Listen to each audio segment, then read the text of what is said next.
धन धन सतगुरु तेरा ही आसरा। प्यारे सतगुरु की प्यारी सत्संग जी, कैसे हैं आप सब। मैं विजेंद्र कुमार इन साहब सभी का स्वागत करता हूं आपके अपने प्रोग्राम सच की राह में, और उम्मीद करता हूं पूज्य हजूर पिता जी की दया में रहमत से आप सारे बिल्कुल ठीक ठाक होंगे।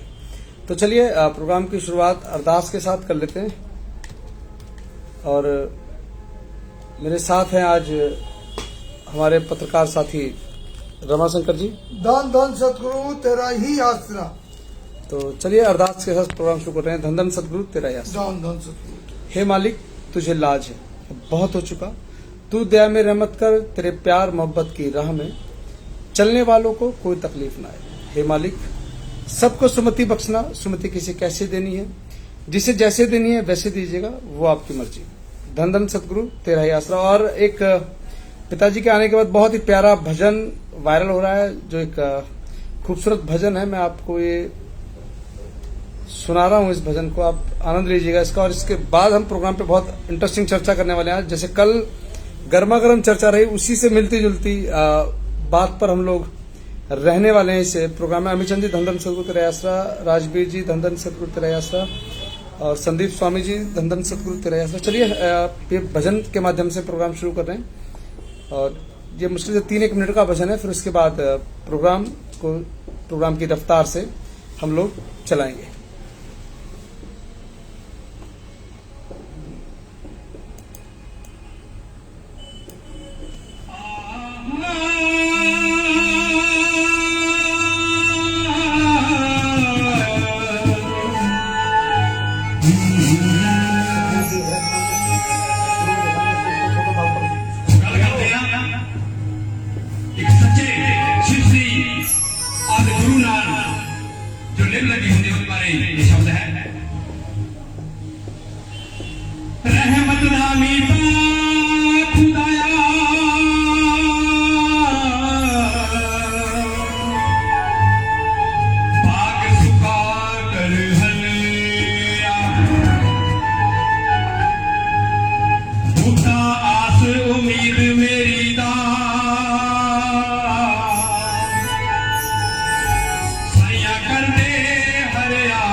धन धन सदगुरु तेरा ही आसरा। और ये थे हमारे सूफी कलाकार भाई पप्पू रामीन शाह जी।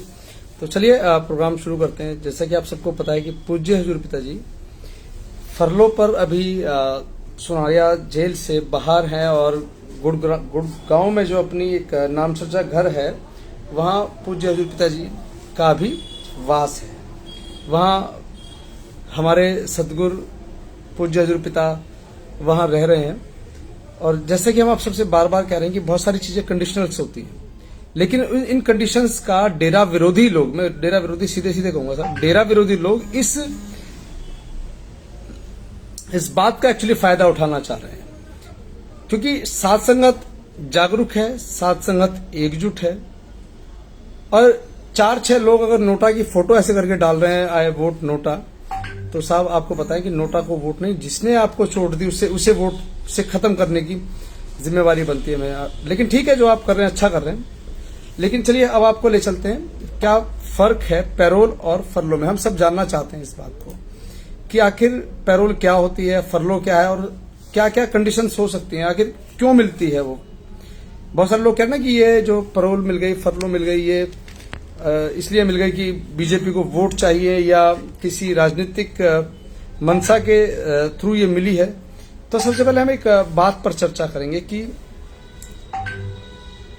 25 अगस्त 2017 को एक बहुत बड़ा नरसंहार पंचकुला में डेरा प्रेमियों के साथ किया जाता है, जिसमें यह कहा जाता है कि डेरा सच्चा सौदा के सेवादारों ने वहां पर उपद्रव किया, दंगा किया। और डेरे के बहुत सारे जिम्मेवार उस दंगे में, देशद्रोह की धाराओं में अंबाला, पंचकुला और जो भी डिस्ट्रिक्ट जेल्स रही है अलग अलग जगह, वहां पर सजा काट करके भी आए। लेकिन हैरानी होगी आपको, पहले 2 साल, टोटल 4 साल, 4.5 साल हो गए पिताजी को, 2019 तक किसी ने कभी चर्चा नहीं की कि यार ये वाला चोर है, वो वाला ठाकुर है, ये है वो, किसी ने कुछ नहीं कहा। सारे सेवादार ठीक थे। लेकिन क्योंकि 2 साल का जो गैप था, साथ संगत उस दुख तकलीफ से नहीं उभर पा रही थी, जो पूज्य हजूर पिताजी के जाने के बाद हम सबको एक कहते हैं सदमा सा लग जाता, उस सदमे से बाहर नहीं आते। लेकिन जैसे ही हम सब लोग दृढ़ हुए, व्यवस्था सुधरनी शुरू हुई, फिर किसी ने कहा कि जैसे ही पिताजी की चिट्ठी आई और उन चिट्ठियों पर सवाल उठने शुरू हुए कि ये तो नकली है, ये तो कोई और भेज रहा है। मैं आपको आज कुछ एक बातें बताऊंगा कि जो नामकरण हो ना चिट्ठियों का, गोभीराम की चिट्ठी, एक्चुअली क्या है कि मैं भी उस शुरू के दौर में जब चिट्ठियां आनी शुरू हुई, मैं भी इन लोगों के प्रभाव में था कि यार ऐसा कैसे हो सकता है। क्योंकि जहां पिताजी के आन बान दरबार की मान मर्यादा की बात होती है तो लगता है कि हाँ यार बात सही है। लेकिन जब हम प्रैक्टिकली जब लोगों को देखते हैं तो गड़बड़ हो जाती है। मुझे भी लगा कि चिट्ठी गलत है, मैंने भी आप सबके साथ चर्चा की। बहुत सारे लोग कहते हैं तुमने ही तो कहा था ये चीज गलत है, वो चीज गलत है। अरे मैं कह रहा हूँ चलो उस टाइम गलत थी, मैं आज भी तो कह रहा हूँ सही है, तो आज क्यों नहीं मान रहे? उस दिन की बात तो तुमने मान ली, आज की तो मानो। लेकिन एक प्रेमी है हमारे बीच में, उनका नाम है जगदीश जी। उनके बेटे हैं, उनका नाम नहीं ले रहा हूं मैं अभी प्रोग्राम में। उन्होंने मुझे कहा कि ये जो राइटिंग है ना, काफी हद तक गोभीराम से मिलती जुलती है। उस वक्त हम सारे रात को 1-1, 1:30 बजे तक कॉन्फ्रेंस में बातें करते थे, चर्चा होती थी क्या मसला है, कैसे कैसे। आज जो तीरंदाज बन रहे हैं वो सब, ज्यादातर लोगों ने भाई जी जो नोटा का प्रचार कर रहे हैं उनको तो अब दुख हो रहा है कि पिताजी स्टेज से वचन कर देंगे कि हमने ही चिट्ठी लिखी, तो फिर उनका क्या होगा जब पिताजी खुद ये बोलेंगे कि हमने लिखी है। आप ये बात समझिए कि जिस दिन पिताजी आए हैं, हमने भी सुबह कार्यक्रम किया, सुबह लगभग 10 बजे के आसपास मैंने भी लाइव किया। हमारा चेहरा देखिए साहब, हम तो पिताजी के नूर से नूरो नूर है, हमें फर्क नहीं पड़ता कि पिताजी कहाँ हैं। लेकिन पिताजी के आने की बहुत सारी खुशियां हैं, लेकिन बहुत सारे लोगों के तोते उड़ गए साहब, उनको समझ में नहीं आया क्या होगा ये, क्योंकि मसला कुछ और था। लेकिन मैं चाह रहा हूं कि आप लोग, अभी सवाल जवाब हम करेंगे थोड़ी देर बाद, पूरा वक्त लेंगे सवाल जवाब में, लेकिन जो भी बात मैं आपसे कहना चाह रहा हूं ना, उस बात को समझे तो भूल जाऊंगा तो ट्रैक बदल जाएगा साहब। यही गल संगत नहीं समझन देती जानती राजनीतिक विंग पता नहीं गद्दारा ने। Sherdil ji thank you for joining us. Block कर दिया सर मैंने आपको, क्योंकि मुझे पता है आप कौन है। धन्यवाद। प्यारे सदगुरु की प्यारी साथ संगत जी, जैसे ही पिताजी की संगत एकजुट होना शुरू हुई, तुरंत उन्होंने देखा कौन कौन बोल रहा है। मुझ पर हाथ रखा, जैसे ही मैंने हाथ हटाया तो ये हमारे पत्रकार हैं, इन पे हाथ धर दिया तुरंत ही, चलो भाई तुम आ जाओ हमारे साथ। जब लगा कि ये लोग सब हमारे हाथ से निकल गए हैं, तब ये 3 साल बाद साहब प्रकट होते हैं। लगभग पिछले 1.5-2 साल से खूब है तो सारे के सारे तो जिम्मेदार चोर हो गए, दरबार अपराधियों का अड्डा हो गया, तो फिर बचा क्या। और चलिए अब आते हैं मुख्य बात पर कि पैरोल और फरलो में अंतर क्या है, समझिएगा। ये एक अखबार है दैनिक जागरण, जिसमें डिटेल में छपा है कि भाई पैरोल क्या होती है, फरलो क्या होती है और क्यों दी जाती है, सारी डिटेल में। इसमें लिखा है कि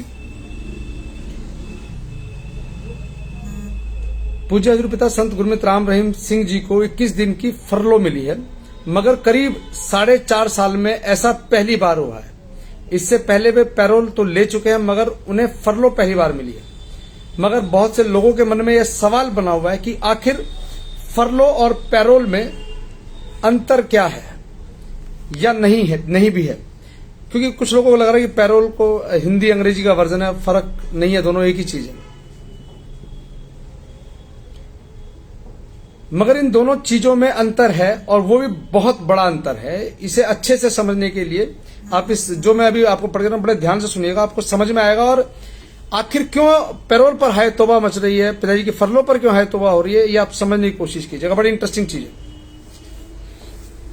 दरअसल फरलो पैरोल से थोड़ा अलग होता है। फरलो का मतलब जेल से मिलने वाली छुट्टी से है, पर यह पारिवारिक, व्यक्तिगत और सामाजिक जिम्मेदारियां पूरी करने के लिए दी जाती है। 1 साल में कोई कैदी 3 बार फरलो ले सकता है। तो सासंग जी मुस्कुराइएगा कि अभी साल का पहला महीना है, दूसरा महीना है और पहली फरलो मिली है पिताजी को, इसके बाद 2 फरलो और कानूनन पिताजी ले सकते हैं। पैरोल के लिए कारण बताना जरूरी होता है कि भाई मुझे इसलिए जाना है, मुझे बहुत अर्जेंट जाना है, वो वजह आपको लिख के देनी होगी, भाई आपको क्यों जाना है जेल से बाहर। जबकि फरलो सजा याफ्ता कैदियों के मानसिक संतुलन को बनाए रखने के लिए और समाज से संबंध जोड़ने के लिए दिया जाता है। पैरोल की अवधि 1 महीने तक बढ़ाई जा सकती है। अबे कहाँ गया पेज भाई, तो पेज गायब हो गया हमारा। अब हम क्या पढ़ के सुनाए, हमारी हालत तो वैसी हुई जो नरेंद्र मोदी जी पढ़ के सुना रहे थे ना वो कुछ और एकदम से सब गायब हो गया, वैसी स्थिति हो गई। ये अभी आपने देखा होगा कुछ दिन पहले नरेंद्र मोदी जी एक प्रोग्राम में कुछ पढ़ के सुना रहे थे और एकदम से वो क्या पता कुछ बोलते हैं टेलीपोर्टर क्या बोलते हैं, वो एकदम से गायब हो जाता है, ऐसे ही हो गया साहब। हाँ तो चलिए पहुंच गए हम दोबारा से। सजा याफ्ता कैदियों के मानसिक संतुलन को बनाए रखने के लिए और समाज से संबंध जोड़ने के लिए दिया जाता है। पैरोल की अवधि 1 महीने तक बढ़ाई जा सकती है, जबकि फरलो ज्यादा से ज्यादा 14 दिन के लिए दिया जा सकता है। हालांकि पहली बार फरलो 21 दिन की दी गई है। पूज्य हजूर पिताजी को 21 दिन की पैरोल मिली है अभी। और पैरोल और फरलो में जो सबसे जमीनी डिफरेंस है वो ये है कि पैरोल में आपको बताना पड़ता है कि मुझे क्यों जाना है, किस लिए जाना, और फरलो सिर्फ इसलिए दी जाती है कि जो कैदी है उसके सामाजिक जीवन को नुकसान ना पहुंचे। अगर कल को वो लौट करके वापस समाज में जाए तो उसको ऐसा न लगे कि मैं कहीं दूसरे ग्रह पर आ गया हूं या मानसिक, क्योंकि जब आप जेल जाते हैं साहब तो आप पर बहुत सारा दबाव होता है और आप अपने आप को भी, अगर आपने अपराध किया तो आपको लगता है कि मैंने पता नहीं कितना गलत कर लिया। लेकिन पिताजी वाले मसले में ऐसा नहीं है। ये तो सिर्फ उन सजा याफ्ता कैदियों के लिए है जो वाकई अपराध करके जेल जाते हैं। क्या होती है पैरोल, मिलने को लेकर क्या है नियम। कारागार में बंद विचाराधीन व सजा याफ्ता कैदियों को, विचाराधीन होते हैं जिनके मुकदमे चल रहे होते हैं और वो तुरंत जेल में चले जाते हैं, जैसे कि सजा नहीं हुई, लेकिन होता क्या मुकदमा रजिस्टर्ड हुआ और आपको उठा के पुलिस ने जेल में डाल दिया। ये तो होते हैं विचाराधीन कैदी जिनकी सजा पर विचार किया जाएगा, मुकदमा चल रहा है। और एक थे सजा याफ्ता जिनको कोर्ट जवाब दे देती है कि हाँ इनको ले जाओ, ये अपराधी हैं। सजा याफ्ता कैदियों को 2 तरह से रियायत दी जाती है, पहली पैरोल तथा दूसरी फरलो। कैदी को पैरोल तभी दी जाती है जब उसकी सजा का 1 साल पूरा हो जाता है। पैरोल जैसे ही आपकी सजा का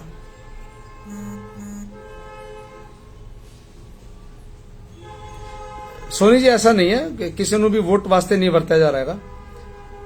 80 बर्तन जोगा नहीं है, 80 बर्तन नहीं है जे कोई भी आवे सानू वर्त के चला जाऊ, ऐसा नहीं है। हम बर्तन नहीं है साहब, और समझिएगा चीजों को। पैरोल का मतलब है कि जब किसी भी कैदी को अगर 5 साल की सजा मिली, 10 साल की मिली, उम्र कैद हुआ, वो पहले साल की सजा पूरे होते ही अपनी पैरोल को अप्लाई कर सकता है। अब बात आती है फरलो की। फरलो के लिए क्या नियम है? फरलो उसी सूरत में दी जाती है जब सजा के 3 साल पूरे हो चुके हों। इसमें शर्त यह भी होती है कि कैदी का चाल चलन जेल के भीतर ठीक रहा हो। पैरोल की कई श्रेणियां बनाई गई है। खेती के लिए 6 सप्ताह की पैरोल दिए जाने का प्रावधान है। यह साल में एक बार ही मिल सकती है। बच्चों के स्कूल में दाखिले के लिए 4 हफ्ते की पैरोल दी जा सकती है। यह भी साल में एक बार दी जा सकती है। मकान बनाने या उसकी मरम्मत के लिए 3 साल में एक बार पैरोल का प्रावधान है। यह 3 सप्ताह की अधिकतम हो सकती है। पैरोल की खास बात यह है कि सजा में नहीं जुड़ती है, यानी कैदी जितना समय पैरोल पर रहेगा उतनी सजा उसे काटनी होगी। यानी कि मान लीजिए अगर पैरोल मिलती है और किसी को 5 साल की सजा मिल रही है, वो 1 महीने के लिए बाहर गया तो उसे 5 साल 1 महीना सजा काटनी पड़ती है साहब। छुट्टियां उसकी काउंट नहीं होती। अब फरलो को लेकर क्या है नियम? फरलो को लेकर यह नियम है, फरलो के बारे में अलग से नियम है। 3 साल की सजा पूरी होने के बाद यह शुरू होती है। पहली दफा इसकी अवधि 21 दिन की होती है।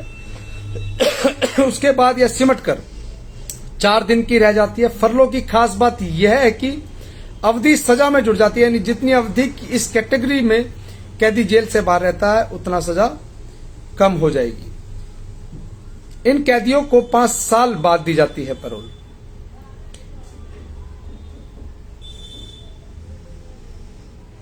इसमें कॉन्ट्रैक्ट किलिंग, फिरौती, लड़की बेचने, पैरोल से भगोड़े, देशद्रोह 376, डकैती के साथ हत्या, अपहरण के साथ हत्या के मामलों में विचाराधीन तथा सजायाफ्ता कैदियों को इस श्रेणी में शामिल किया था। नाबालिग के साथ दुष्कर्म के मामलों में आरोपियों को सजायाफ्ता को भी श्रेणी में डाला जाता है। हार्डकोर की श्रेणी में आने वाले कैदियों को पुलिस कस्टडी में ही पैरोल दी जाती है। इन कैदियों को 2 तरह की पैरोल दी जाती है। पहली नजदीकी रिश्तेदारों की शादी में शामिल होने के लिए, और दूसरी परिजन की मौत पर कैदियों को 6 से 96 घंटे के बीच पैरोल दी जाती है, जिसका निर्णय जेल प्रशासन व डीसीपी द्वारा किया जाता है। अब शासन जी ये समझें, अब जो भी आपके सवाल जवाब, एक मिनट, पत्रकार महोदय कुछ आपसे कहना चाह रहे हैं, तो फिर इसके बाद हम जुड़ते हैं इसी बात पर। जी सीधी कर लो, कुर्सी घुमा लो।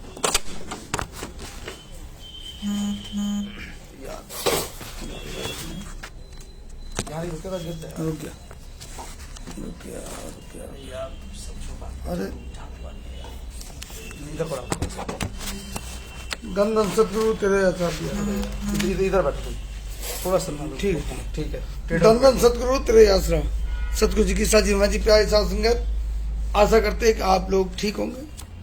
और साथ संगत जी एक बात बताऊं, बड़ा उठा पटक चल रही है, चहलकदमी चल रही है, दवा मैसेज बन रहे हैं, नए नए वीडियो बन रहे हैं। किसको लेकर?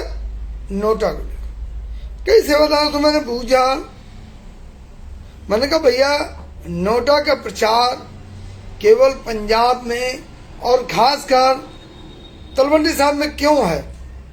जब आपको नोटा का प्रचार करना, आपको देश की, समाज की इतनी चिंता है, तो 5 राज्यों में चुनाव है, गोवा में, मणिपुर में, उत्तराखंड में, उत्तर प्रदेश में, उसके बाद पंजाब। तो 5 राज्यों में आप अपनी टीम को 100-150 आदमी मिलकर पूरे देश में एक तहलका मचा दो ना, तो पता चलेगा कि नोटा, भाई नोटा वाली टीम है और नोटा का प्रचार कर रहे, नाम होगा। लेकिन नहीं, मात्र एक टारगेट बेस पर अगर आप नोटा का प्रचार कर रहे हो तो ये बहुत बड़ी गलती है। दूसरी बात मैं आपको बताऊं, हरियाणा के सीएम माननीय मनोहर लाल खट्टर जी, हरियाणा के पूर्व सीएम माननीय ओम प्रकाश चौटाला जी, और हरियाणा के पूर्व सीएम हुड्डा साहब, तीनों से मीडिया वालों ने डिस्कस की और जेल मंत्री रणजीत सिंह चौटाला से सबसे मीडिया वालों ने, पत्रकारों ने एक ही सवाल पूछा कि भाई ये बताओ कि बाबा जी बाहर आए हैं, इसका कोई चुनाव से लेना देना है? तकरीबन इन चारों लोगों ने, खट्टर साहब ने, चौटाला साहब ने और ओम प्रकाश चौटाला जी ने और हुड्डा साहब ने, चारों लोगों ने एक ही जवाब दिया कि भाई चुनाव का इससे कोई लेना देना नहीं है। और एक इंटरेस्टिंग बात बताऊं आपको, किसान आंदोलन दिल्ली में चला, बड़ा चर्चित देश और पूरी दुनिया में रहा। 13 महीने तक आंदोलन रहा दिल्ली के बॉर्डरों पर। सीधी लड़ाई सरकार से थी किसानों की। उनके नेता राकेश टिकैत, उन्होंने आज एक सुंदर सा लेख लिखा है कि आप कतई नोटा का प्रयोग ना करें। आप अगर नहीं चाहते हो कि बड़ा पार्टी आए तो दूसरी पार्टी को आप वोट दें, दूसरे को मजबूत करें। बिल्कुल नोटा के विरोध में राकेश टिकैत, किसान नेता, आज दिखी, बात हुई, लेकिन उन्होंने स्पष्ट कहा कि भाई किसी ने भी नोटा नहीं दबाना। और वहीं हमारे साथी साहब, नोटा पे इतने गीत बन गए, भजन बन गए, इतनी स्टडी हो गई, इतना अगर आप लोग सच्चे में जितना दिमाग नोटों पे लगाया गया, जितना पैसा नोटों पे खर्च किया गया सिर्फ नोटों का प्रचार करने के लिए, उतना अगर साथ संगत के लिए करते तो शायद आपकी बल्ले बल्ले होती, मालिक करता। लेकिन आपने नहीं। एक साथ संगत जी बात पूछना चाहता हूं, नोटा का प्रचार हो रहा है, संगत वहां जा रही। कल मैं एक वीडियो सुन रहा था रात को करीब 1:30 बजे प्रसाद हुई एक वीडियो, प्रेमी जी, रात को 1:30 बजे एक वीडियो डाली जाती है और उसमें यह कहा जाता है कि जी जस्सी का प्रचार कर रहे हैं, डेरा के प्रेमी बगैर लॉकेट उतार के छुपके छुपके प्रचार कर रहे हैं, पैसे लेके नाच के प्रचार कर। तो क्यों आप लोग करो ना, वहां प्रचार हो ना, दूसरे पक्ष से आप विरोध करो ना। नहीं साहब, वहां जाके विरोध क्यों नहीं कर रहे? और मैंने पहले भी कहा था कि अगर मुझे मौका मिला तो मैं जरूर, क्योंकि मैं यूपी चुनाव में व्यस्त था, पंजाब के चुनाव भी हमारे साथी काफी गए हुए पत्रकार, और हम भी कोशिश कर रहे हैं 1-2 दिन में कि हम भी पंजाब का चुनाव देखेंगे। कोशिश नहीं करें। रविवार को पत्रकार महोदय जी जस्सी जी के प्रचार में पहुंच रहे हैं तलवंडी साबो, तो और जो भी साथी इनके साथ जुड़ना चाहे वहां तो वो भी जुड़ सकते हैं। उन्होंने आज मुझे बताया तो मैंने कहा बहुत बढ़िया। सभी भाइयों का वहाँ हुकुमचंद जी सोते कब हैं? जब मौका मिल जाए, जब भी मौका मिल जाए हम बैठे बैठे भी सो लेते हैं। विजेंद्र जी अपना प्रोग्राम कर रहे तब, क्योंकि आप हमारे सोने पर खास कर रहे हो, क्या नाम बोलते हैं, पानी नजर नहीं, रिसर्च कर रहे हैं कि ये कब सोते। मैं आपको अपने घर की तस्वीर दिखा दूंगा कि मैं जब सोऊंगा। तो चलो ठीक है। तो साथी जी मेरा यही भी कहना है, ये जस्सी जो है, बताओ, पिताजी के समधी हैं, तलवंडी साबो से निर्दलीय चुनाव लड़ रहे हैं और राजनीतिक पार्टियों से उनका पहले से लिंक था। कांग्रेस में थे, हमारे साथी थे, जिस पार्टी को हम बिलोंग करते हैं उसी पार्टी में थे, लेकिन अब जो है वो निर्दलीय चुनाव लड़ रहे हैं।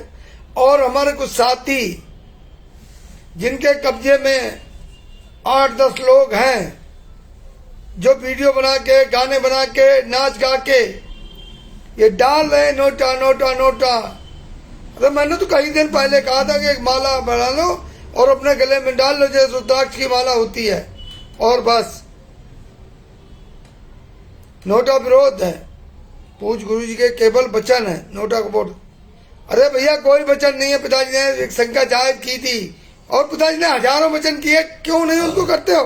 आप पंचकूला कांड में डिबेट कर रहे हो बैठ के कई दिन से, पिताजी ने कब कह दिया? आपने कब ये वचन किया पिताजी कि ने? नोटा क्या आप उसमें डिबेट करिए? नोटा में डिबेट हो रही है, आप कर रहे हो स्पेशल डिबेट नोटा पर। आप तो इतने गिर गए हो। मेरी आज एक बात हुई, कह रहा रमा सिंह जी 3 लाख रुपए में पिताजी के दर्शन हो रहे हैं। आप क्या पिला रहे हो संगत में?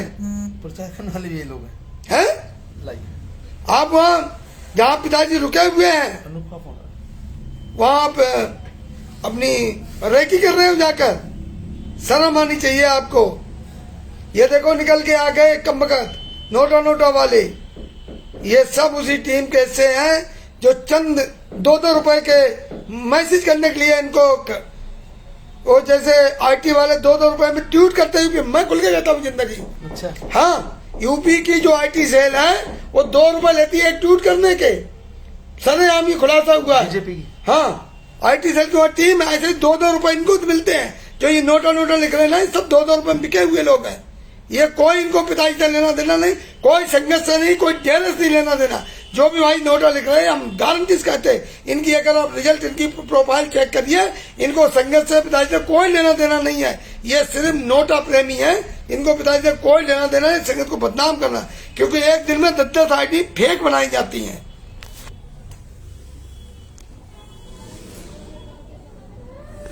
मालिक के प्यारो, आज सुनो, ये कुछ एक उपद्रवी असामाजिक तत्व इस जैसे वहां भीड़ में जुड़ गए थे ना, वैसे ही अब कुछ लोग इसमें भी जुड़े हैं। तो मैंने एक एक करके ब्लॉक कर दिया। मैंने 3 तो निपटा दिए साहब। मैंने और किसी को खोज लिया तो वो भी लिखे जरा एक बार। पैदा हो गए एकदम नोटा। मेरी समझ में नहीं आता कि आप लोग आखिर किस मानसिकता के लोग हैं, मसला क्या चल रहा है।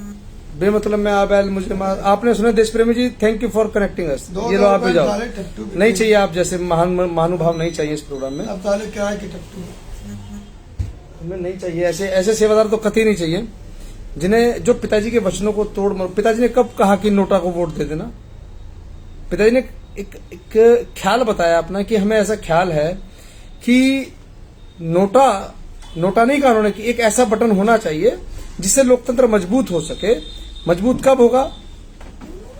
नहीं वर्मा जी, मैं समझ सकता हूं, मुझे हाइपर टेंशन की कोई दिक्कत है। हमारे पत्रकार महोदय कई बार हो जाते हैं आक्रामक, लेकिन मुझे इस चीज से फर्क नहीं पड़ता। यहाँ तो जब प्रोग्राम शुरू किया था ना, सच की राह, जब डेरा का सच शुरू किया था हमने, उस वक्त लोग माँ बहन की गाली दे जाया करते थे। नहीं, आप उल्टा ऐसा लिखो तो बर्दाश्त किया जाएगा उसको। माँ बहन की यार, नहीं रुको यार, रुको कोई बात नहीं। लोग यही तो चाहते हैं कि तुम एग्रेसिव हो जाओ, तुम अपने रास्ते से भटक जाओ। एग्रेसिव क्यों? जवाब दो। कोई बात नहीं, देंगे, जवाब भी देंगे। तो हमें माँ बहन की गालियां दी जाया करते साहब, हम तब एग्रेसिव नहीं हुए। असल मसला यह है कि कुछ भटके हुए लोगों ने भटका दिया।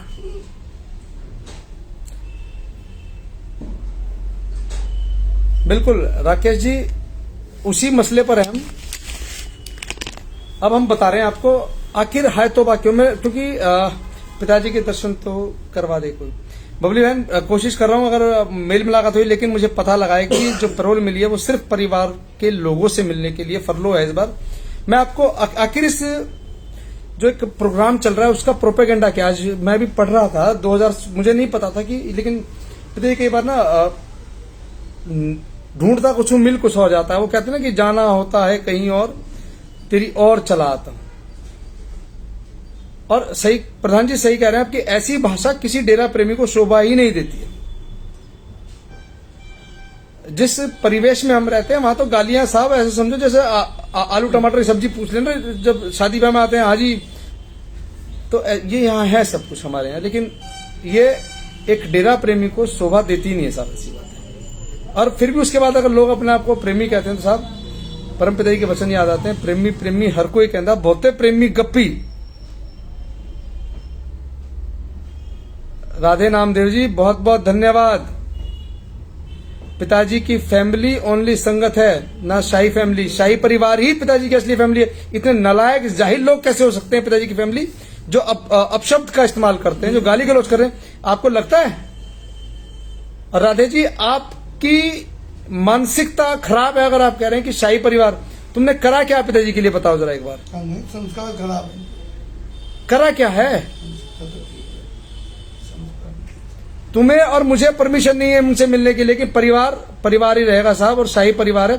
अदब से नाम लो उनका। अगर इतनी अभद्रता, इतनी बदतमीजी आपने सिख धर्म में रहते हुए की होती ना, तो आपको लग जाता पता साहब। ये तो नलायक है जो आपके अड़ोसी पड़ोसी हैं, जानते हैं कि आप इतनी अभद्रता पिताजी के परिवार के बारे में कर रहे हैं, तो आपको नाको चने चबाते थे अगर आपने जोरावर भाई के बारे में और शहीद भाई फतेह के बारे में कुछ कहा होता। तो सीखो उनसे कुछ, दूसरे धर्मों से कम सीख लो। बराबरी तो कर नहीं सकते कभी भी। राधे जी ध्यान से सुनो जो कह रहा हूं, उनकी बराबरी नहीं कर सकते, कम से कम उनसे सीख लो कुछ कि कैसे अदब किया जाता है। तुम कह के तो दिखाओ, कितने तुर्रम खाओ साहब, कह के दिखाओ एक बार। श्री सरवण सिद्धानी गुरु गोविंद सिंह जी के परिवार के किसी भी सदस्य के बारे में तो खाल खींच लेंगे साहब वो सारे मिलकर के। लेकिन यहां जिससे हक के नहीं सरका जाता ना, वो भी कहता है शाही परिवार ने किया क्या है। थोड़ी लगेगी तो बुरी, लेकिन सच्ची बात यही है। तुम होते कौन हिसाब लेने वाले? शर्म आनी चाहिए आप लोगों को, डूब मरना चाहिए साहब आपको। रामस्वरूप ठाकुर जी, अभी मुझे कल पता लगा है, एक प्रेस रिलीज में है वो खबर की पूज्य हजूर पिताजी को सिरसा आने की परमिशन नहीं है। लेकिन कुछ नालायक जाहिल लोगों ने आपको समझा दिया कि शाही परिवार कुछ नहीं कर रहा है। मुकदमे की पैरवी कौन कर रहा है पता आपको? पूज्य हजूर पिताजी का जब अस्पताल में इलाज होता कौन खड़ा होता है उनके साथ, पता है आपको? और अगर आज पूज्य हजूर पिताजी गुड़गांव में, तो उनसे कौन मिल सकता है, पता है आपको? नहीं पता है साहब। आपको तो सिखा दिया कि नहीं है जी, वहां तो कोई है ही नहीं, उनसे तो कोई देख ही नहीं रहा है, उनको तो कोई मिल ही नहीं रहा है। देख तेरे की ले तेरे की शाही परिवार ऐसा, शाही परिवार पता है क्या तुम्हें कैसा है शाही परिवार? मालिक जरूर नहीं आएंगे, मालिक आए हुए हैं। गुड़गांव अमेरिका में नहीं है साहब, यहीं दिल्ली से 30-40 किलोमीटर दूर है, ज्यादा दूर नहीं है, यही है पिताजी। अपना संयम मत खो यार, कमाल कर रहे हैं आप लोग। जिसके जो मन मारा वही, जिसके जो मन माता वही घसड़ते से कुछ भी कह जाता साहब। ये तो ये नहीं कर रहे, फलाना ये नहीं कर रहा, आ नहीं कर रहा, ऊ नहीं कर रहा। अब सुनो, तुम्हारा दिमाग खोल लेना अपना। मैं एक्चुअली ढूंढ कुछ रहा था, मिल कुछ और गया मुझे। और राधे जी आप जरूर देख के जाइएगा, जरूर सुनिएगा, जरूर भाग मत जाइएगा, भी सुनिएगा जरूर जो मैं अभी आपको सुना रहा हूं। 2016 में पिताजी को सजा 2017 में होती है। नहीं, कहां रेस्पेक्ट कर रहे हैं आप शाही परिवार का? आपने कहते सिर्फ संगत पिताजी का परिवार है, शाही परिवार तो है ही नहीं। कमाल करते हो यार। छोटे छोटे बच्चों को पूज्य पिताजी आप सबके लिए छोड़ा है। अगर पिताजी ने वाकई दुख होगा कि मैं किन नालायकों के लिए अपने परिवार को छोड़ाया। ऐसी स्थिति पैदा मत करो मेरी सरकार, ऐसी स्थिति पैदा मत करो। हमें और आपको समझना होगा कि क्या कुर्बानी है शाही परिवार की।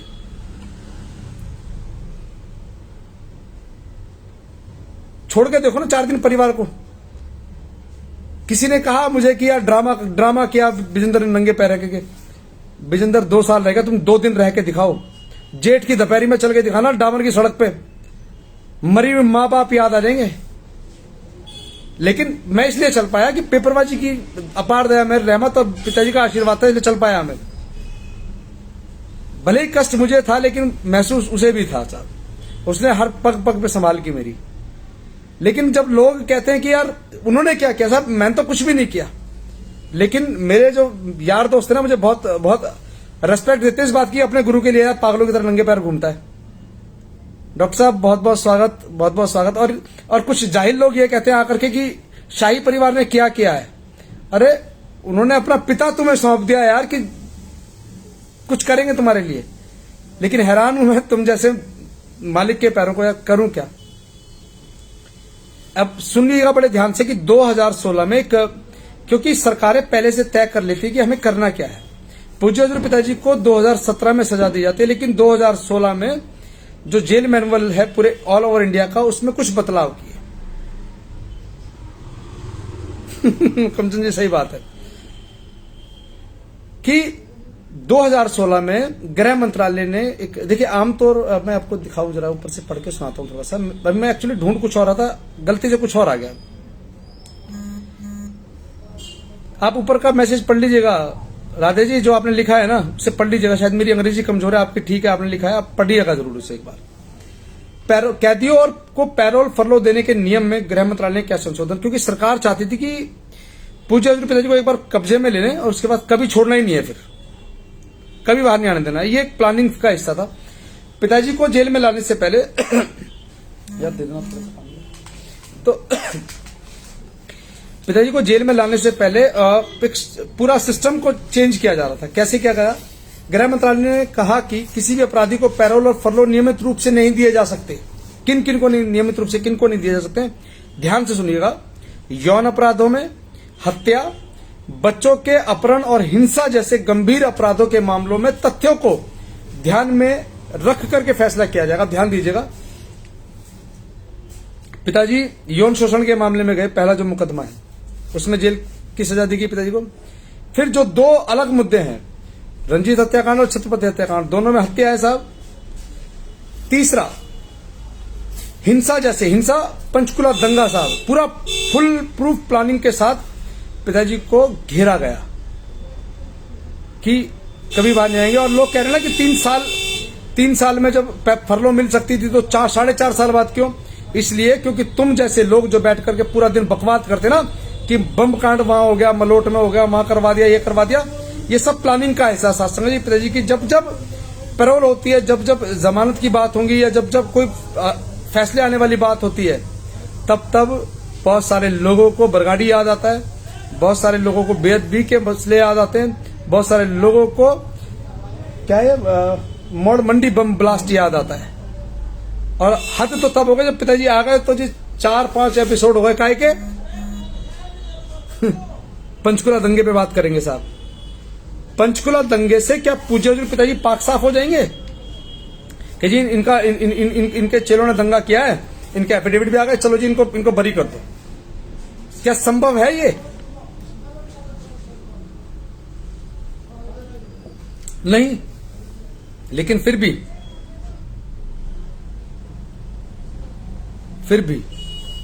लोग तुम्हें सुन रहे हैं। पिताजी पाखंड के खिलाफ थे, है और रहेंगे, हमेशा रहेंगे पाखंड के खिलाफ साहब। अब ध्यान से सुनिएगा कि आखिर ये मसला जो चल रहा है ना, रोज ये वाले कागज लेके बैठ गए, आज कल वो वाले बैठ जाएंगे, तो ध्यान से सुनिएगा।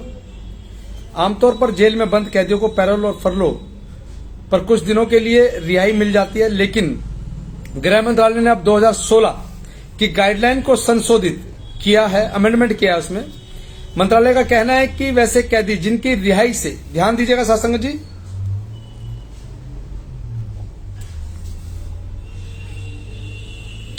गृह मंत्रालय का कहना है कि वैसे कैदी जिनकी रिहाई से समाज या किसी खास व्यक्ति की सुरक्षा को खतरा हो, उनको पैरोल और फरलो देने पर रोक लगाई जाए। चौधरी साहब बिल्कुल हाइपर नहीं है, बिल्कुल अब तो बीपी की गोली भी खानी पड़ रही है, ध्यान रखना पड़ेगा। मिड्डा साहब, बाबूजी धन सदगुरु तेरा ऐसा। मंत्रालय का कहना है कि वैसे कैदी जिनकी रिहाई से समाज या किसी खास व्यक्ति की सुरक्षा को खतरा हो, उनको पैरोल और फरलो देने पर रोक लगाई जाए। गृह मंत्रालय ने कहा कि पैरोल और फरलो पर कैदियों की रिहाई मिलना उनका पूर्ण अधिकार नहीं है और यह कैदी की योग्यता और उनके व्यवहार के आधार पर ही दिया जाना चाहिए। अब ध्यान दीजिएगा साथ संगत जी, जो लोग आज इस बात का दावा करते हैं कि डेरा सच्चा सौदा अपराधियों की शरण स्थली बना हुआ है, या ये कहूं कि डेरा सच्चा सौदा में वेश्यावृत्ति होती है, या ये कह रहे हैं कुछ लोग कि भाई डेरा सच्चा सौदा ने बरगाड़ी कांड करा दिया, डेरा सच्चा सौदा ने क्या था मोड़ मंडी बम ब्लास्ट करा दिया, ये सब बातें इसलिए हो रही हैं क्योंकि संशोधन हुआ है साहब। क्योंकि मोड़ मंडी बम ब्लास्ट 2015 में हुआ और बहुत सारे जो भी हत्याकांड या जो भी कांड हुए हैं, बरगाड़ी मसला ले लो, कुछ और लोग सब बहुत पीछे हुए हैं, काफी वक्त हो गया, किसी को 2 साल, किसी को 5 साल हो गए। लोग सिर्फ चर्चा इसलिए कर रहे हैं क्योंकि बताना है साहब आपको कि ये अपराधी हैं साहब, इनके आने न आने से कोई फर्क नहीं पड़ता समाज को। पिताजी ने फिल्मों में दिखाया था, मैं एलियन होते हैं साहब,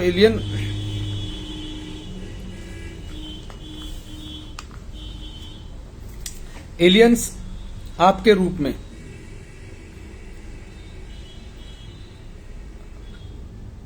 धन्यवाद डॉक्टर साहब, धन्यवाद। कोशिश कर रहा हूं ठंडा हो जाऊं, पानी पीने की कोशिश कर रहा हूं बार बार कि जब जब जब समाज को समझा दिया जाएगा कि जिस व्यक्ति को जेल में डाला गया उसके बाहर आने से, आप ध्यान दीजिएगा, परसों का एक प्रोग्राम उठाइएगा, मैं करूंगा कोशिश, कट कॉपी पेस्ट थोड़ी सी वीडियो काट के आपको जरूर शेयर करूंगा, कि जिसमें यह कहा गया, एक सिंह साहब बैठे थे, एंकर ने सवाल पूछा कि बाबा राम रहीम की फरलों के बारे में आपका क्या कहना है।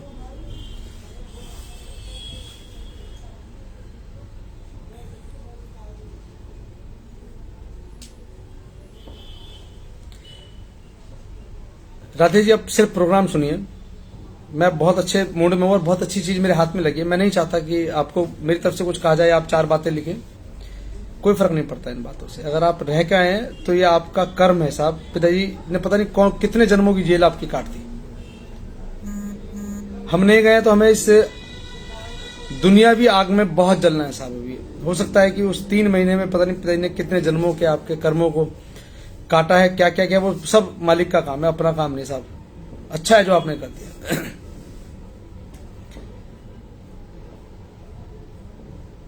कहाँ थे यार, भुला दिया ना। तभी मैं 1 मिनट रुको, मैं इसको हाइड कर रहा हूँ, मैं गड़बड़ हो जाएगी साहब। माफ राधे जी, माफी चाहूंगा, बाद में कर लेंगे हम बात। नंबर मंगा लो, नंबर छोड़। मैं बोल कुछ रहा हूँ और फिर कहीं और पहुंच जाते हैं यार, समझ में नहीं आ रहा है। भाई कोई लिख के बता दो यार, क्या बोल रहा था मैं तो भूल गया।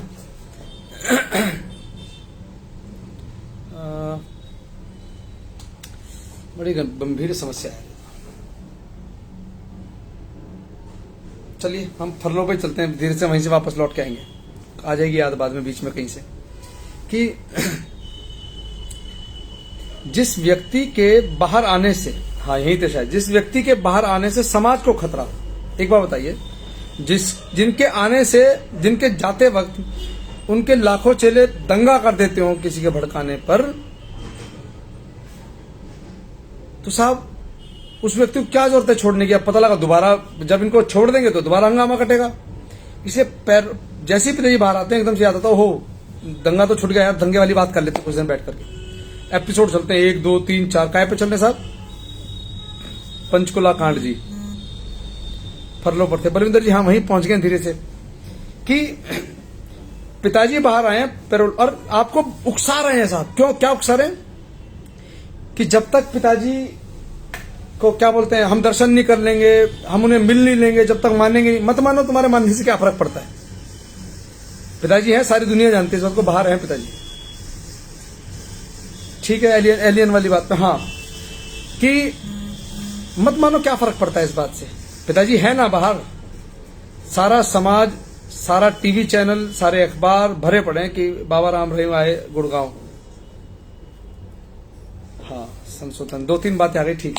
देखिए 2016 एक्चुअली संशोधन पे थे हम। 2016 के बाद जब पिताजी 16 में संशोधन कर दिया जाता है जेल नियमों में कि किन लोगों को पैरोल फरलो नहीं दी जाएगी, कि इन लोगों को विचार, भले इनका अधिकार हो, कैदियों का अधिकार है कि 3 साल बाद जो सजा याफ्ता कैदी है, 3 साल जब उसे हो जाए तो फरलो की छुट्टी पर जा सकता है और साल में 3 बार जा सकता है, यह है। लेकिन अगर कोई एक ऐसा अपराधी है जिसके आने से समाज में अव्यवस्था फैलती हो, उस कैदी को नहीं छोड़ा जाएगा। जरूरी नहीं है कि उसके अधिकारों का हनन होता रहे हनन, लेकिन उसको छोड़ेंगे नहीं, क्योंकि उसके बाहर जाने से स्थितियां बदलेंगी।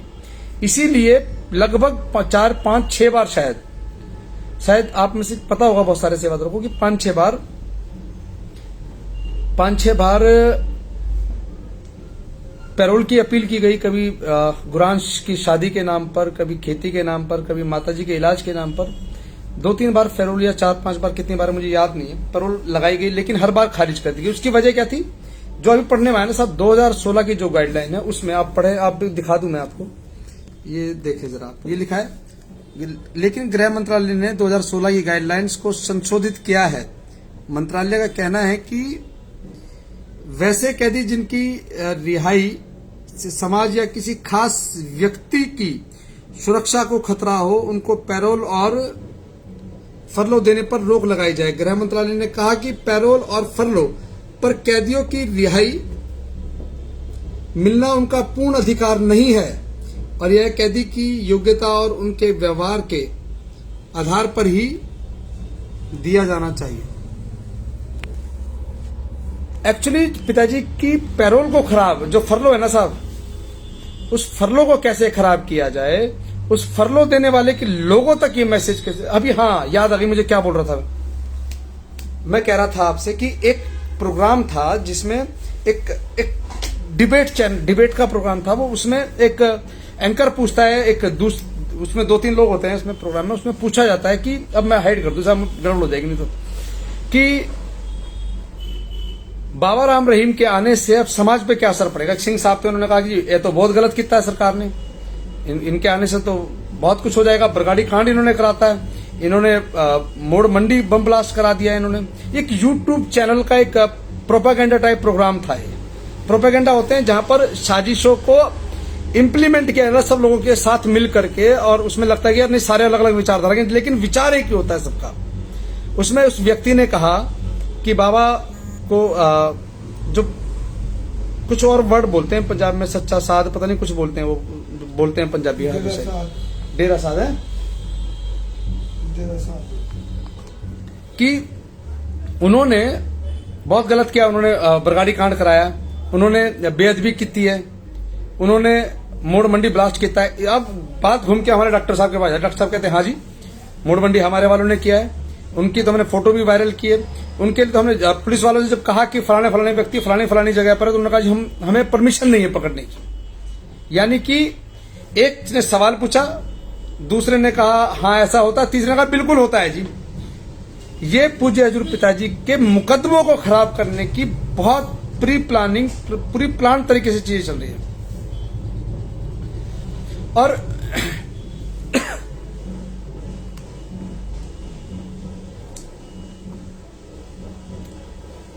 चलिए इस चर्चा को आगे रखेंगे, लेकिन आप समझिए कि पिताजी की पैरोल को जो नहीं मान रहे हैं या फरलों को नहीं मान रहे हैं, वो एक्चुअली चाहते हैं कि आप दंगा करें, वो चाहते हैं कि आप फसाद करें, वो चाहते हैं कि आप सड़कों पर आएं, वो चाहते हैं कि आप ऐसा करें या वैसा करें, आप सब कुछ करें। वो चाहते हैं कि आप एफिडेविट लिख करके दें कि हाँ दंगा हमने किया, और वो सब आप कर चुके हैं।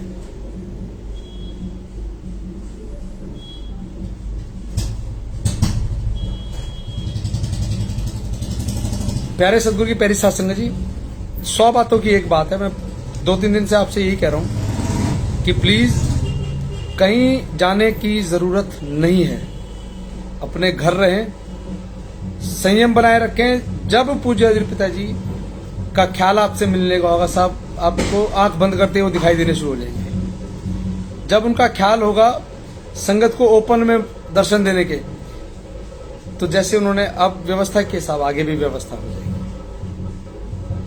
बिल्कुल समन साहब, बिल्कुल। तो आप किसी के बहकावे में मत आओ कि हम तो जब मानेंगे, मत मानो ना यार।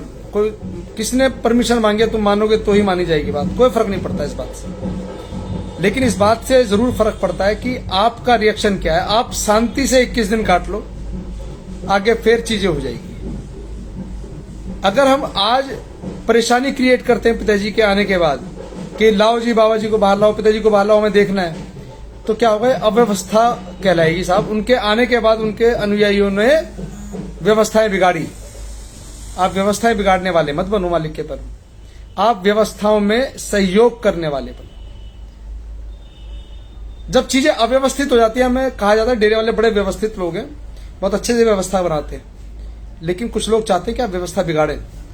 जो आदमी संगत को भीड़ का नाम देता हो तो आपका हितैषी कैसे हो सकता है, जबकि पिताजी कहते हैं कि हम तो आपके दर्शन करने के लिए आएंगे, क्योंकि आप मालिक का रूप है, सात्संगत मालिक का। मैंने सीखा है, यही सिखाया, हमारे बाप ने भी ये बताया हमें कि भाई सात्संगत मालिक का रूप होता है।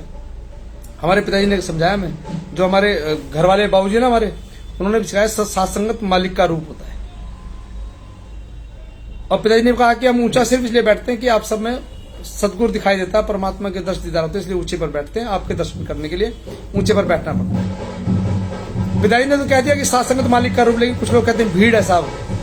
भीड़ कैसे है? हमने उसे खुदा तो मान लिया, लेकिन उसकी मान नहीं रहे साहब।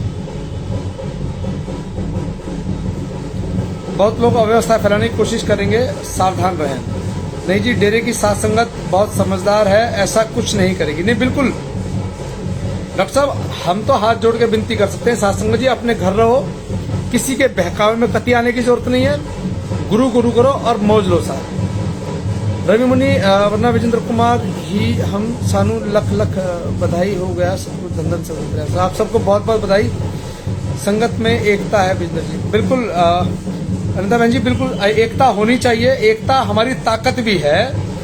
कुछ चंद राह चलते लोगों ने कहा कि NOTA is not a solution, NOTA किसी समस्या का समाधान नहीं है। पूज्य पिताजी के वचनों को तोड़ मरोड़ करके कुछ मनमते लोग आपको बहकाने की कोशिश कर रहे हैं। बिंदु जी भाई, कुछ शरारती तत्व माहौल खराब करना चाहते हैं ताकि नेक्स्ट टाइम कोई भी फरलो ना मिल सके। बिल्कुल दैया साहब, एक्चुअली क्या है कि अगर ये वक्त हमने 21 दिन का बहुत शांति से काट लिया ना साहब, आपको फिल्म का एक सीन याद होगा कि पूज्य पिताजी जब जेल जाते हैं तो सबको निकालते हैं एक करके। आज मैंने पढ़ा है कि आज संत आसाराम जी की भी सुनवाई पॉजिटिव वे में चलना शुरू हो गई है। उनकी बात, उनके वकीलों को भी सीरियस लेना शुरू किया है पिताजी के आने के बाद। तो वो तो सब दिखा गए पहले फिल्मों में, लेकिन हम लगे साहब किसी किसी के पीछे। आप सब घर रहे साहब, बार बार कहता हूं, घर रहो घर रहो घर रहो। हाँ, जैसे आप नाम चर्चाओं में जाते रहे वैसे आप जाते रहे। और 12 तारीख वाला सवाल बहुत सारे सेवा होगा, क्या 12 तारीख को पिताजी सरसा आ रहे हैं? ये बाहर शायद कोई बारात चढ़ रही है भाई, मैं थोड़ा पीछे चला जाऊं एक बार, एक मिनट थोड़ा सा जगह दो हल्की सी, और पीछे आ जाओ जरा भाई। ये आगे हम बैठे थे कि आवाज आई, यहाँ पे आवाज आ रही है बहुत तेज, तो अब शायद कम हो गया होगा शोर। तो मालिक के प्यारो, किसी की बातों पर ध्यान मत दो। बस मैं तो एक बात जानता हूं कि पिताजी बड़ी मुश्किल से आए हैं साहब, व्यवस्थाएं बनेंगी धीरे धीरे। कुछ लोग चाहते हैं कि आने वाली व्यवस्थाएं ना बने, तो मैं चाहूंगा रमाशंकर जी थोड़ा बात करें। एक भाई लिख रहे बजने तो नगाड़े, बिल्कुल जी, नगाड़े बज रहे हैं पिताजी की खुशी में। और साथ संगत जी, कतई कोई भी, चाहे हम क्यों ना कहें कि पिताजी से आप तो मिलवा देंगे, बिल्कुल भी किसी की बातों में मत आए। जो दरबार का मैंने पहले दिन बोला था, आपको याद होगा प्रोग्राम में, कि डेरा सच्चा सौदा का ऑफिशियल ट्विटर हैंडल से जो भी आए उसको मानो, डेरा सच्चा सौदा की वेबसाइट से कुछ भी आए उसको मानो, सच कहूं से कुछ भी आए उसको मानो, और दरबार से, शाही परिवार से, मैनेजमेंट से जो भी अगर आपको सूचना आती है उसको फॉलो करो। बजाय इन फर्जी लोगों से बिल्कुल सावधान रहो। लोग गुमराह कर देंगे आपको, कहीं का नहीं छोड़ेंगे। और साथ जी एक बात बताऊं आपको, बड़ा सीरियस लेना इसको। विजेंद्र भाई ने कई बार एफिडेविट से आपको बोला है, आप किसी को एफिडेविट देते हो तो यूं ही साइन मत करके देना, पढ़ के तसल्ली से और दूसरे से सलाह लेके तब देना एफिडेविट। कहीं पता चला कि आपके ही 12-25 हो गए मीठी मीठी चुपड़ी चुपड़ी बातों में। ऐसा मत करना भाई साहब, कोई भी साथ संगत ऐसा न करे भाई जी। बिल्कुल मैं आपको निवेदन कर रहा हूँ, ये एक रिक्वेस्ट कर रहा हूँ, एक विनती कर रहा हूँ, किसी को भी लिखित रूप में आप कुछ भी मत दें। क्यों देंगे एफिडेविट? एफिडेविट का मतलब मैं समझाता हूँ आपको। एक हमारे साथी थे सुभाष नगर ब्लॉक में, उनकी एक चाय की दुकान हुआ करती थी और वहाँ अक्सर हम भी निकलते बढ़ते बैठते थे। तो उनके सामने एक एक्सीडेंट हो गया। अब कोई कार वाला था, वो भाग गया कार लेके। अब बंदा पड़ा, 100 नंबर की जिप्सी आई, पुलिस वाले आए, पूछा भैया इधर आओ, क्या नाम है, पिताजी का नाम क्या है, एड्रेस का। उन्होंने लिख लिया पुलिस वालों ने, और जी वो चले गए। बाद में पता चला कि उस आदमी चाय वाले को विटनेस बना दिया पुलिस ने। गवाही तो चल गए कोर्ट में, जी आपने देखा है। तो भैया मैं आपसे रिक्वेस्ट करने चाहते हैं, कोई भी एफिडेविट किसी को मत दो, और दो तो लिखित साइन जब करो, जब उसको तसल्ली कर लो, पढ़ लो, नहीं पढ़ना था पढ़वा लो, लेकिन ऐसे किसी को लिखित रूप में कुछ भी मत दो आप। ये साजिशें चल रही हैं, कॉल रिकॉर्ड हो रही हैं। अगर एक साथी ने हमसे बात कर रहा था तो बोला आपको रिकॉर्ड कर रहे हैं। मैंने क्यों? अरे दरबार की बात, संगत की बात को आप रिकॉर्ड कर रहे हो, क्या ढूंढना चाहते हो आप? आपका क्या यही रह गया? तो मैं कह रहा हूं कि बड़ा ही सावधान रहें। पिताजी के वचन, रहना मस्त, रहना होशियार चाहिए। और शासकन माफी चाहता हूं क्योंकि मेरा ऐसा काम है, सारे दिन सवाल जवाब में उलझा रहता हूं। कई बार कुछ गलत चीज बर्दाश्त नहीं होती है, और खासकर पिताजी के बारे में, डेरे के बारे में, शाही परिवार के बारे में। अरे पर्सनल आप मेरे को अटैक करिए ना, मेरे को बोलिए, जो मर्जी 100 गालियां दीजिए, लेकिन आप संगत को मत बोलिए, पिताजी को मत बोलिए, सेवाओं के बारे में मत बोलिए। एक भाई ने शर्त लगाई है मेरे से कि अगर चिट्ठी असली हुई तो आपका जूता और मेरा सर। मैंने कहा मैं ऐसे ओछे हरकतें और ओछी बातों में नहीं करता हूं। चिट्ठी असली थी, असली है, असली रहेगी, मैं मानता हूं चिट्ठी को। आप नहीं मानते हो तो क्यों शर्त लगा रहे हो किसी से? तो बिल्कुल साध संगत जी, घर पर रह के जिस तरह से आप अपने संयम से पिताजी के दर्द दीदार कड़ जर्रे में कर रहे थे, वही दर्द दीदार आप अपने घर बैठकर करिए।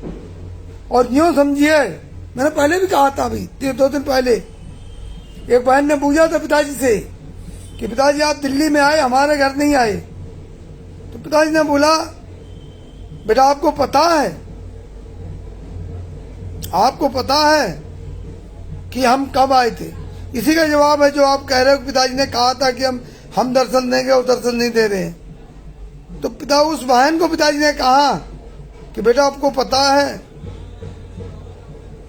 हम कब कब आते हैं और कब कब जाते हैं, आपको पता है बेटा? ये कह के पिताजी ने उसको, बहन को तसल्ली दी। और ये भी कहा ये तेरा बस की बात है, चाहो तो आप किसी सत्संग में सुन लेना, पुराने सत्संग में यह भी कहा था कि बेटा हम अगर दिल्ली में रुके हैं तो समझो आप सबके घर में रुके हैं। गुड़गांव हमारा एनसीआर में पड़ता है। अभी एक भाई लिख रहा था बड़ी सुंदर बात कि क्या पता गुड़गांव का नाम इसीलिए गुरुग्राम रख दिया गया कि वो गुरु का ग्राम है। तो अपनी अपनी भावना है, बाकी हो सकता है इसमें भी राज हो। पिताजी के कामों में हर किसी में राज होता है। हम कमियां निकालने वालों में से नहीं है, और कमियां निकालने वाली टीम कमियां ही निकालती है। कभी चिट्ठी पे चर्चा, पंचकूला पे चर्चा, बाकायदा वीडियो जारी हो रहे हैं पंचकूला पर। पंचकूला की जानकारी हमें थी, हमने उस भाई से कहा कि तुम्हें जानकारी थी, तुमने तब क्यों नहीं बोला, आज क्यों बोल रहे हो? समय आने पर मैं दूंगा वो बातें, आपको सुनवाऊंगा। आपको गुरुग्राम मेरे सतगुरु का बास है, सतगुरु का मेरे वहां कल जर्रे। अच्छा साथ जी एक बात बताओ, जब सत्संग होते थे कई बार ऐसा मौका था कि बड़ा उचक के पिताजी के स्टेज के दर्शन करने पड़ते थे, जो खासकर भाई सेवाओं में होते थे। हम भी कभी कभी पास लेके जाते थे, लेट पहुंचते थे, तो देखते थे सबसे पीछे तो दिखती थी वो रही स्टेज, वो रहे पिताजी, तो वहीं से दर्शन हो जाते थे। तो पिताजी क्या कहते थे कि सबका मंजूर है जी, सबको फल है सत्संग का। और मैंने तो यहां तक सुना है कि जो गढ़ी, हिसार, रोहतक में खासकर भंडारे के दिनों पर साध संगत की गाड़ियां नहीं पहुंच पाती थी, तो पिताजी कहते हैं सबको भंडारे का आशीर्वाद, सबको सत्संग और भंडारे का फल मंजूर है। तो क्या पता आप उस पर भी डिबेट लेके बैठ जाएं? तो भैया इन डिबेट करने वालों से सावधान रहें, और आप उतनी बात सुने जितनी काम की है। अगर मैं गलत बोल रहा हूँ तो मेरी भी मत सुने, विजेंद्र गलत बोल रहे तो इनकी भी मत सुने। लेकिन अगर आपके हित की बात, दरबार के हित की बात की जा रही, संगत के हित की बात की जा रही, पिताजी के केसों के हित की बात की जा रही, तो आप बिल्कुल भी साध संगत सतर्क रहें, ऐसे लोगों से सावधान रहें। धन धन सदगुरु तेरा ही आश्रय। नंदन सदगुरु तेरा आसरा। प्यारे सदगुरु की प्यारी सत्संग जी, कल का प्रोग्राम हम फरलो और पैरोल की जो जानकारियां हैं उस पर करेंगे और बड़ा इंटरेस्टिंग रहेगा अगर प्रोग्राम, क्योंकि आज अभी शोर आना शुरू हो गया, बाहर बाजा बाजा बज रहा है, तो इसलिए आप डिस्टर्ब रहेंगे। तो अब आप सबसे विदा चाहूंगा और कल मिलेंगे, कल शाम को ठीक 8 बजे। और मेरा आप सबसे निवेदन है कि अगर आपको कोई पसंद नहीं है तो मत देखो, अपना बंद करके अपने बैठ जाओ, लेकिन कम से कम यार गाली गलौज तो ना किया करो। क्योंकि इस प्रोग्राम को हो सकता है चलो जी 10 लोग अगर सत्संगी देख रहे हो, किसी गैर सत्संगी के पास भी आता होगा, आपने एक लंबी चौड़ी गाली वाला कमेंट लिख दिया और फिर उसके बाद आप पहले, उससे पहले आपने नारा भी लगाया प्रोग्राम में, फिर आपकी मानसिकता और क्या आपकी गुरु की सीखी साहब, कुछ भी नहीं। लेकिन मेरा आप सबसे निवेदन है कि प्लीज आप दुनिया को कुछ भी हंसने कहने का मौका ना दो मालिक के प्यारो। विजय भाई फरलो कहाँ गए भाई, फरलो वाले कहाँ गए मैसेज?